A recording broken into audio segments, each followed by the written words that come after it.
बिस्मिल्लाहिर्रहमानिर्रहीम। अस्सलाम वालेकुम डियर स्टूडेंट्स, मैं हूं गुलाम रसूल। उम्मीद करता हूं आप सब खैरियत से होंगे। डियर स्टूडेंट्स, आज की हमारी वीडियो है एडीपी डेटाबेस मैनेजमेंट सिस्टम। आज की वीडियो में हम डिस्कस करेंगे कि एडीपी डेटाबेस मैनेजमेंट सिस्टम क्या है और उसके बाद एडीपी डेटाबेस मैनेजमेंट सिस्टम का एलिजिबिलिटी क्राइटेरिया क्या है।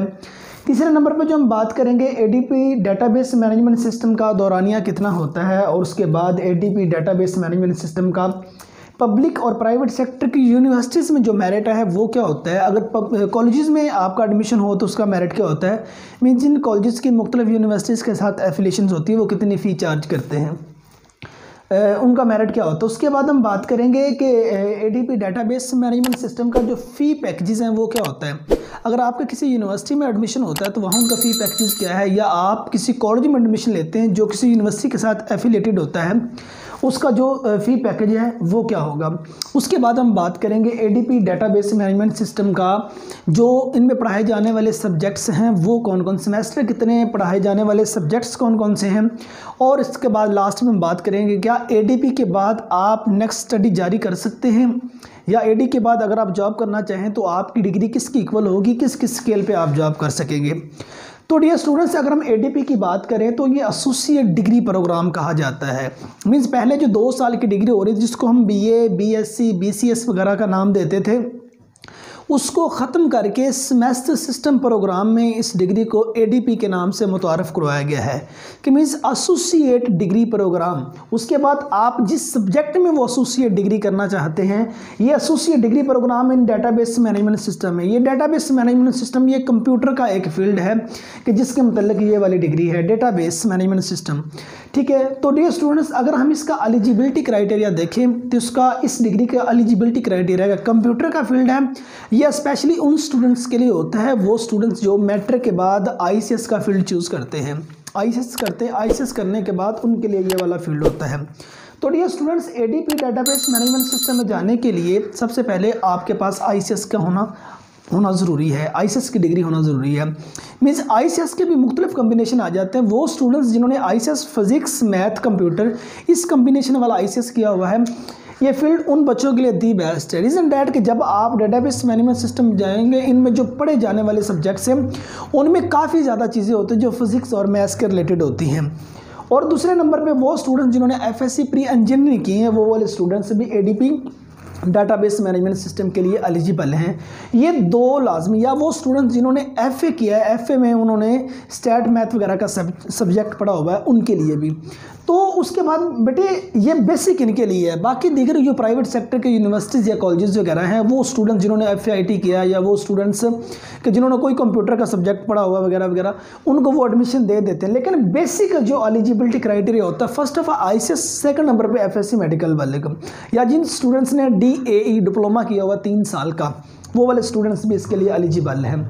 उसके बाद ये स्टूडेंट्स, अगर हम एडीपी डेटाबेस मैनेजमेंट सिस्टम के दौरानिया की बात करें तो ये स्टूडेंट्स, ये 2 साल की डिग्री और इसके 4 सेमेस्टर होते हैं। हर सेमेस्टर का जो दौरानिया है वो 6 माह होता है। अगर हम फ़ी पैकेजेस की जिसके अगर मेरिट की बात करें डियर स्टूडेंट्स, अगर कहीं पब्लिक सेक्टर की यूनिवर्सिटी डायरेक्ट इस डिग्री को ऑफर कर रही है तो देन उस यूनिवर्सिटी में इसका जो मेरिट है 70% से लेके 80% तक हो सकता है। रीज़न डैट कि वो यूनिवर्सिटी है, मुख्तलिफ सीटें होती हैं। तो डेटाबेस मैनेजमेंट सिस्टम कंप्यूटर का मतलब कि बेहतरीन फील्ड है। मीन्स आपका ये दादरा का वर्क जितना भी है ये डेटाबेस के अकॉर्डिंग है, और हमारा सब बहुत ज़्यादा तादाद में जो वर्क हो रहा है वो डेटाबेस पे हो रहा है। तो अब डेटाबेस में जिसने स्पेशलाइजेशन हासिल करनी है तो सारी बात उसका मेरिट तो ज़रूर होगा। तो अगर आप पब्लिक सेक्टर की किसी यूनिवर्सिटी में जाते हैं तो उसकी मैंने ये बात की, बाकी मतलब कि वेरी करता है यूनि पे, इससे कम भी मेरिट हो सकता है। अगर प्राइवेट सेक्टर की यूनिवर्सिटी में जाना तो आपका 50% तक आपके मार्क्स होना ज़रूरी है। इससे अब आप जितने भी हों तो आपका इस डिग्री में एडमिशन हो जाएगा। एक तो यूनिवर्सिटी, बाज़ डियर स्टूडेंट्स ये है कि पब्लिक और प्राइवेट सेक्टर के कॉलेजेस को ऑफर कर रहे हैं कि जिनको डायरेक्ट किसी यूनिवर्सिटी के साथ एफिलिएशन मिली हुई है। अगर आपको किसी पब्लिक सेक्टर का कॉलेज ही ऑफर करवा रहा है तो उसका जो होगा, जो उसका मेरिट वो ये 80% 70% से भी बिलो हो सकता है। ठीक है, और अगर प्राइवेट सेक्टर का जो कॉलेज कोई ऑफर करवा रहा है तो उन्होंने ये कहना कि अगर आपके पास पास डिग्री है तो आप एडमिशन ले सकते हैं। उसके बाद अगर हम इनके फ़ी पैकेजेस के डियर स्टूडेंट्स से बात करें तो पब्लिक सेक्टर की यूनिवर्सिटी में अगर आपका एडमिशन होता है एडीपी डेटाबेस मैनेजमेंट सिस्टम में तो देन आपका फ़ी पैकेज 30,000 से लेके 50,000 तक हो सकता है। और अगर प्राइवेट सेक्टर में की यूनिवर्सिटी में एडमिशन होता है तो 50,000 से लेके 70,000 प्लस तक, मीन्स 50,000 से 70,000 प्लस तक आपका पैकेज हो सकता है। अगर पब्लिक सेक्टर के किसी कॉलेज में आपका एडमिशन होता है तो आपका जो पैकेज है बिलो 30 भी बनता है। बाज़ पब्लिक सेक्टर के जो कॉलेज हैं बिलो 30 आपका पैकेज पे आपको ये एडमिशन दे देंगे, रीज़न डैट कि वो गवर्नमेंट की कस्टडी में होता है। अगर पब्लिक सेक्टर का कोई कॉलेज ऑफर करवा रहा है इस डिग्री को, वो 20, 25, 30 वो एरिया पे वेरी करता है, जिस एरिया में वो होगा। अगर वो तरक्की याफ्ता किसी इलाके में है तो वो पैकेज मतलब 30,000 से अबव भी चार्ज कर सकता है। अगर वो किसी तरक्की पजीर या वो एरिया को मद्देनजर रखते हुए जो उनका पैकेज है वो 30,000 से बिलो भी हो सकता है, 20,000 से प्लस भी हो सकता है। तो ये इनके पैकेजेस की बात थी। अब हम बात करते हैं dear students, ADP database system में पढ़ाए जाने वाले सब्जेक्ट्स कौन कौन से हैं। पहले सेमेस्टर में पढ़ाए जाने वाले सब्जेक्ट्स जिसमें देखिए introduction to computing, introduction to programming, financial accounting, business mathematics and statics, और उसके बाद इंग्लिश कंप्रीहेंशन, उसके बाद पाकिस्तान स्टडी, इस्लामिक स्टडी। कोई नॉन मुस्लिम होगा वो इसकी जगह पे और कोई सब्जेक्ट एथिक्स का पढ़ लेगा। सेकंड सेमेस्टर में देखें data structure, database modelling and design, database management system, web design and development, उसके बाद इंफॉर्मेशन सिस्टम, उसके बाद है business and technical English writing. Third semester में देखें database programming using Oracle, web based database application, introduction to database administration, visual programming, software engineering, operating system. Fourth semester में देखें information security, big data concept या data science, numerical analysis, e commerce, उसके बाद semester project है और last पे 3 माह की इंटर्नशिप होती है। तो डियर स्टूडेंट्स, ये हमने बात की associate degree program database system में पढ़ाए जाने वाले सब्जेक्ट्स वो कौन कौन से हैं। अगर डियर स्टूडेंट्स इसके बाद नेक्स्ट आप फर्दर क्वालिफिकेशन हासिल करना चाहते हैं तो आपका बीएस डेटाबेस मैनेजमेंट सिस्टम के 5वें सेमेस्टर में एडमिशन हो जाएगा। आपको डायरेक्ट किसी पब्लिक और प्राइवेट सेक्टर में कि यूनिवर्सिटी में 5वें सेमेस्टर में एडमिशन मिल जाएगा, नंबर 1। नंबर 2 पे अगर आप फर्दर स्टडी हासिल करना नहीं चाहते, आपको यहाँ पे ग्रेजुएशन तक डिग्री मिल जाएगी, 14 साल तलीम तक आपको यहाँ डिग्री मिल जाएगी। वो जॉब्स जिसमें वो मतलब कि मैट्रिक इंटर ग्रेजुएशन ऑफर करते हैं तो आप उन जॉब्स में जाके सर्व कर सकते हैं, ठीक है ना। आप फौज के डिपार्टमेंट में जा सकते हैं, आप पुलिस के डिपार्टमेंट में जा सकते हैं, आप नेवी के डिपार्टमेंट में जा सकते हैं या दीगर सो ऑन वो डिपार्टमेंट जो मतलब कि ग्रेजुएशन की डिग्री तक ऑफर करते हैं तो आप उनके लिए एलिजिबल होंगे एडीपी डेटाबेस मैनेजमेंट सिस्टम की डिग्री के बाद।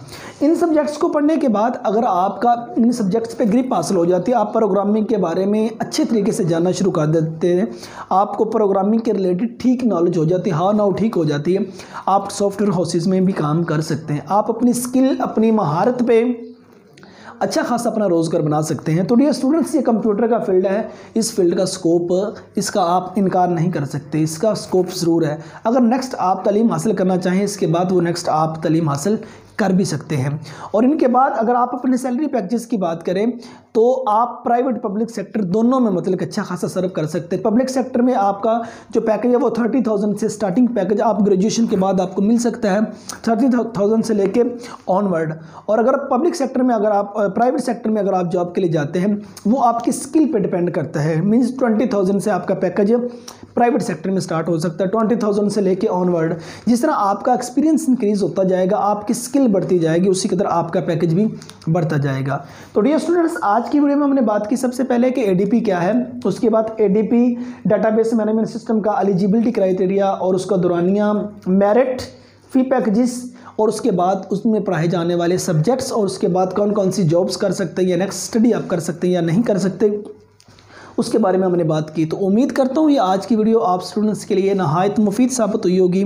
तो नेक्स्ट वीडियो में मिलते हैं, अपना ढेर सारा ख्याल रखिएगा, फिर अमानिल्लाह।